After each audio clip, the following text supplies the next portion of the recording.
بسم اللہ الرحمن الرحیم۔ جب آدم علیہ السلام کو اللہ تعالیٰ نے زمین پر بھیج دیا، پھر ان کو ایک بیٹا عطا فرمایا جو کہ صبح کے وقت پیدا ہوا، جس کا نام قابیل تھا۔ اس وقت یوں ہوتا تھا کہ ایک بیٹے اور بیٹی کا جوڑا صبح کے وقت اور ایک بیٹے اور بیٹی کا جوڑا شام کے وقت پیدا ہوتا تھا۔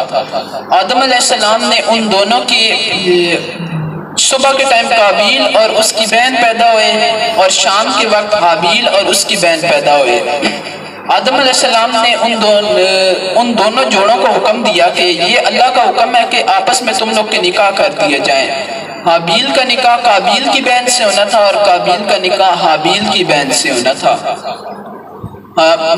قابیل کا یہ کہنا تھا کہ ہم لوگ جو ہیں، ہمارا یہ جو پیدا ہونے کا پروسیس ہے، یہ سب جنت میں شروع ہو گیا تھا، اور ہم لوگ جو ہیں اس سے حابیل اور اس کی بہن سے درجے میں زیادہ کے اونچے ہیں، ہمارا درجہ یعنی ان سے زیادہ ہے۔ اور حابیل نے یہ کہا کہ یہ اگر اللہ کا حکم ہے تو یہ میں ماننے کے لیے تیار ہوں۔ اب قابیل جو تھا وہ حابیل سے حسد کرتا تھا، اس نے اپنی بہن سے شادی کر لی۔ پھر آدم علیہ السلام نے فرمایا کہ اللہ کا حکم ہے کہ تم لوگ اپنی بہترین قربانی پیش کرو۔ حابیل جو تھا اس کے پاس جانوروں کا ایک ریوڑ تھا، اس نے جانوروں کے ریوڑ میں سے ایک موٹا تازہ دمبا لیا اور وہ اللہ کی راہ میں قربانی میں پیش کر دیا۔ اور قابیل کے پاس ایک گندم کی فصل تھی، اس نے گندم کی فصل کے کچھ خوشے جو کیسے خراب سے تھے وہ اللہ کی راہ میں قربانی میں پیش کیے۔ اس وقت قربانی کے قبول ہونے کا طریقہ یہ تھا کہ آسمان سے ایک آگ آتی جو کہ اس کو قربانی کو جلا کے کھا جاتی، اور جس کی قربانی قبول نہ ہوتی تھی اس کی ہوا کے ایک جھونکا آتا تھا جو کہ اس قربانی کو اڑا کے دور کہیں پہ ضائع کر دیتا۔ اب حابیل کی قربانی جو تھی وہ انہوں نے اپنی قربانی ایک ویران جگہ پر رکھ دی۔ حابیل کی قربانی کو آسمان سے آگ آئی اور اس نے کھا لیا، اور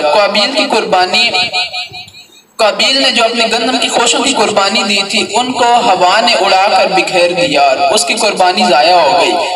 اب قابیل جو ہے وہ حابیل سے حسد کرنے لگا کہ اس کی یہ جو بھی ہے یہ اللہ کے نزدیک اور یہ والد صاحب کے نزدیک جو ہے یہ زیادہ پسندیدہ ہے، اس کی جو بھی کام ہوتے ہیں وہ ٹھیک ہو جاتے ہیں اور میرے کام غلط ہو جاتے ہیں۔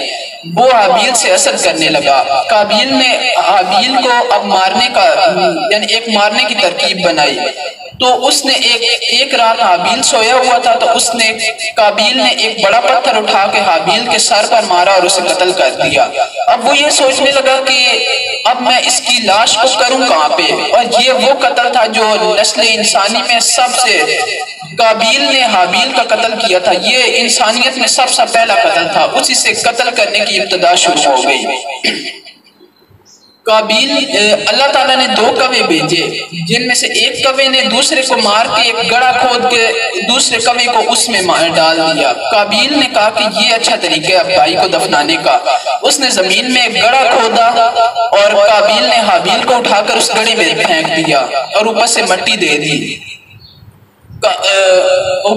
جب حابیل قتل ہوا تھا تو اس کا خون زمین میں جذب ہو گیا تھا، کیونکہ آج کے دور میں بھی اب جب خون جو ہے وہ زمین میں جذب نہیں ہوتا۔ آدم علیہ السلام نے اللہ تعالیٰ سے دعا کی کہ یا اللہ اس زمین نے میرے بیٹے کا خون پی لیا ہے، تو اس کے بعد سے اللہ تعالیٰ نے زمین کو ایسا کر دیا کہ وہ اس میں کسی طرح کا خون جذب نہیں ہوتا، وہاں سے زمین ایسے عجیب سے طرح کی ہو جاتی ہے، یعنی ایسے بنجر سی ہو جاتی ہے، اس کے بعد سے زمین میں کوئی خون جذب نہیں ہوتا۔ اب قابیل جو تھا وہ یعنی جو اس کی بیوی تھی جو کہ اس کے ساتھ ہی اس کی بہن پیدا ہوئی تھی، اس کو لے کر اپنی قوم سے اور آدم علیہ السلام سے الگ ہو گیا اور ایک ویران جگہ پہ چلا گیا۔ وہاں پر جا کے ان کا ایک بیٹا پیدا ہوا جو کہ اپاہج تھا، یعنی اس کی ٹانگیں اور ہاتھ ٹھیک طرح سے کام نہیں کرتے تھے۔